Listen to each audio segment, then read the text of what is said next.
You see, Jonathan was extremely disappointed that he was not named the future president of Daystar following the death of his father and my husband, Marcus Lamb, despite the fact that Marcus had given a clear directive to the family and to the board that I would succeed him as president. That's deep. Jonathan. So, I came across something recently that really stuck with me. You know how we always see certain people as strong, unshakable, like they've got it all figured out? Well, imagine getting a rare, unfiltered moment of honesty from someone like that. Ms. Denise Boggs, the trusted family counselor, the one people turn to for advice, shared something truly profound. She had a deathbed phone conversation with none other than Marcus Lamb, the patriarch himself. Just picture that. One of those raw, no pretenses moments where someone's heart is laid bare. I can only imagine the weight of that conversation. What do you think he might have shared in those final moments? Regrets? Wisdom? A last encouragement? Stuff like this really makes you pause and reflect. Let us hear from her. My name is Denise Boggs. I was a friend of the Lamb family. And I want to tell you what happened just 2 days before Marcus passed. I received a call, and the call was him on the other line. And he said, Miss Denise, I need you to write some things down for me. I said, okay, Marcus, I'll be glad to. And he said, you know, Joni and I have built Daystar, but I really believe it's time for me to say that we built it so the children could carry it on. And I said, okay. And he said, did you write that down? I said, yes. And then he said, well, first of all, there's our son, Jonathan, and he would be the first one that needs to step in and carry things on. He's the first lamb. And then there's his wife, Susie. She took his name, Susie Lamb, and she'll be beside him to support him. And then he said, and then there's Rachel Lamb Brown, and she will be beside him on the other side, helping him to keep everything going. And I need to make sure now you're writing it down. Yes, Marcus, I'm writing it down. And then he said, then there's Rebecca Lamb Weiss, and she will be like on the other side, like Aaron and her, holding up Jonathan's arms. And her husband, Jonathan Weiss, will be alongside her to help her. Are you writing that down? He said. I said, yes, Marcus, I'm writing it down. So when he finished, I knew he had left someone out, but I did not say anything. And I knew that there was some deep pain because of what had happened in the family. And I knew that that's probably why he did not mention Joshua Brown. But I did not question him on that. This was his time to speak from his heart and not be controlled or manipulated in any way. And I said, okay, I've got it all written down. And he said, okay, thank you. Okay, y'all, this is wild. So Marcus Lamb, yes, the founder of Daystar, changed his will just 2 days before he passed. Can you imagine? That's not just some small update, that's a major last-minute decision. And now, the big question everyone's asking is, who did he name as the true heir to the Daystar empire? You have to wonder, what made him change his mind so close to the end?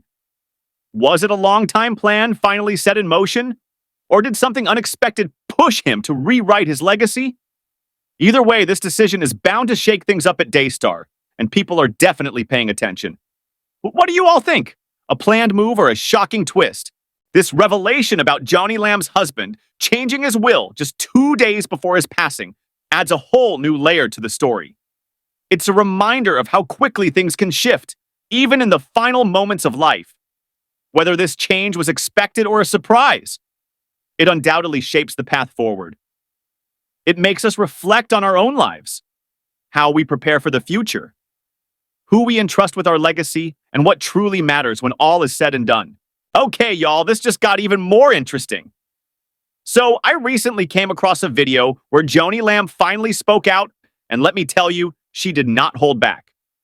She straight up said, I believe a lot of this stems from his disappointment over not being named the future president of Daystar after my husband Marcus passed away. Marcus made it very clear to our family and the board that I would be his successor. Whew! So, in her mind, there was no debate. She was always meant to take over. But then she went on to say that things really escalated after she married Dr. Doug Wise, calling him an incredible blessing to her, her family, and the ministry. And now, with all these public attacks going around, she says she has no choice but to speak up. And let's be real, this whole situation is getting messier by the day. Marcus Lamb changed his will just 2 days before his passing, and now there's all this drama about who the true heir to Daystar really is. Clearly, not everyone is on the same page about this. So, what do y'all think? Is Joni right in saying this was always the plan? Or does the last minute will change mean something bigger was happening behind the scenes? Let's hear directly from Joni Lamb herself. What's your take on all this? He also refused my offer to participate in a formal mediation to resolve grievances in a biblical and professional manner. Rather than take any steps to improve his performance at Daystar, it seems clear now that Jonathan was focused on fabricating a smear campaign. You see, Jonathan was extremely disappointed that he was not named the future president of Daystar following the death of his father and my husband, Marcus Lamb, despite the fact that Marcus had given a clear directive to the family and to the board that I would succeed him as president. Jonathan's disappointment in not getting his way only deepened when I married Dr. Doug Wise, who has been such a blessing to me, the rest of my family, and Daystar. I can tell you that as a mother, as a grandmother, this situation saddens me deeply, and it grieves my heart because I love my family. I love all my children. I love my grandchildren. I love the work we've done together for so many years. And I had hoped that we could have resolved the situation in private. But now, Jonathan has given me no choice except to speak out. Everyone knows that we have dedicated our lives to spreading the love of Jesus. And to see it attacked by my son Jonathan and his wife is truly heartbreaking. I want to assure you that all the allegations that are circulating against myself and my late husband are completely false. We have already begun to take legal steps to defend ourselves, and we will address the accusations in a God-honoring way. We stand firm in our faith, knowing that God is with us, and his purpose for Daystar is far greater than any present challenge we may be facing. While this attack is very painful and wrong, I know that our battle is not against flesh and blood, but against a spiritual enemy who seeks to destroy and divide no matter what the cost. Okay, here's the tea. Joni Lamb has been thinking she's next in line to be the president of Daystar, right? But guess what? Marcus Lamb, the founder of Daystar, changed his will just 2 days before he passed. Can you even imagine? That's such a huge plot twist.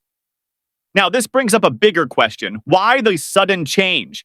Was it a last-minute attempt to secure a certain vision for the future? Or maybe it was a response to the way things were shifting within the family or the ministry.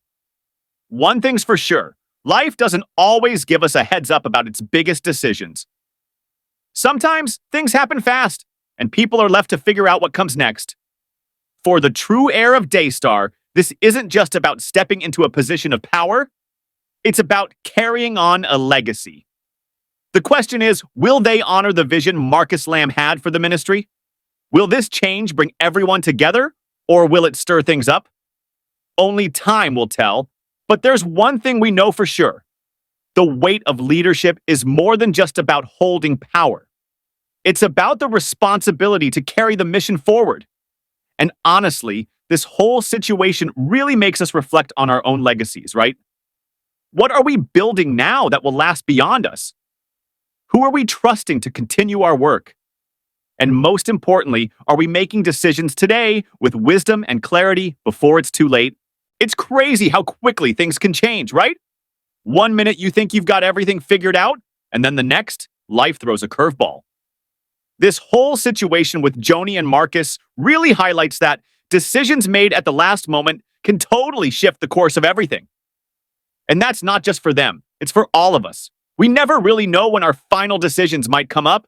This whole situation is getting more intense by the day. With Joni Lamb standing her ground and the last minute will change coming to light, one thing is clear. There's more to this story than meets the eye. Will this bring clarity or more division?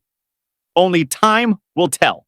Don't forget to like, share, and subscribe for more updates on this developing story. God bless you.